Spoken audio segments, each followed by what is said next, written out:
হোগলা পাতার রশি দিয়ে আজকে একটা বিড়ালের ঘর বানিয়ে দেখাবো আপনাদের সামনে। এই ঘরটা আমি বানাবো, তো পুরো ভিডিওটা দেখবেন, তাহলে বুঝতে পারবেন যে ঘরটা আমি কিভাবে তৈরি করি। যাই হোক, ফুল ভিডিও দেখবেন, তাহলে বুঝতে পারবেন যে আমি ঘরটা কিভাবে তৈরি করলাম। যেহেতু এটা একটা কাজের ভিডিও আর এই প্রোডাক্টটা বানাইতে 2-3 ঘন্টার মতো সময় লাগে, তো আমি সংক্ষেপে 2 মিনিটের ভিতরে আপনাদেরকে দেখাইতেছি। এই কারণে অনেক জায়গা ফাঁস করে নেওয়া হয়েছে, তো আমাদের তলাটা হয়ে গেছে।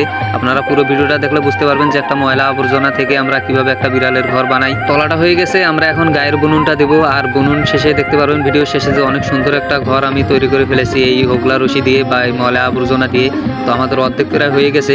ইতিমধ্যেই দেখতে পাচ্ছেন যে একটা ডিজাইন এসে গেছে ঘরের মতো। তো এটা হচ্ছে দরজা, ভিতরে ফর্ম দেওয়া হবে, যেহেতু বিড়াল থাকবে যেন আরামে থাকতে পারে। তো বুঝতে পারছেন যে বিড়ালের ঘর বানাইতেছি আমরা ময়লা আবর্জনা দিয়ে। তো পুরো ভিডিওটা দেখবেন, দেখলে বুঝতে পারবেন যে কত সুন্দর একটা ঘর আমি তৈরি করে ফেলেছি এই হোগলা রশি দিয়ে।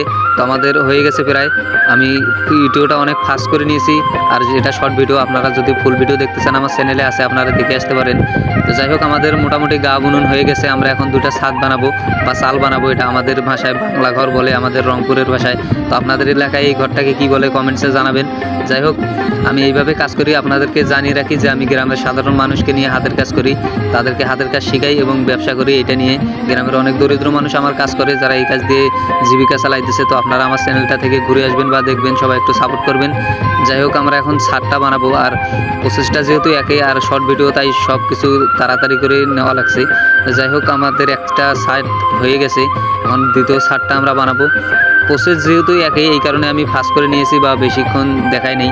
এই ভিডিওটা বানাইতে 3 ঘন্টা সময় লাগছে, তারপরও আপনাদের সামনে আমি 2 মিনিটের মধ্যে তুলে ধরলাম। তো এখন আমরা গেট বানাবো। গেটটা হয়ে গেলে দেখতে পারবেন যে অনেক সুন্দর একটা প্রোডাক্ট হয়ে গেছে। ইতিমধ্যে আমাদের সব কাজ শেষ প্রায়, আর গেটের মুড়িটা ভাঙলেই হয়ে যাবে। ইতিমধ্যেই দেখতে পাচ্ছেন যে সব ক্লিয়ার আমাদের কাজ।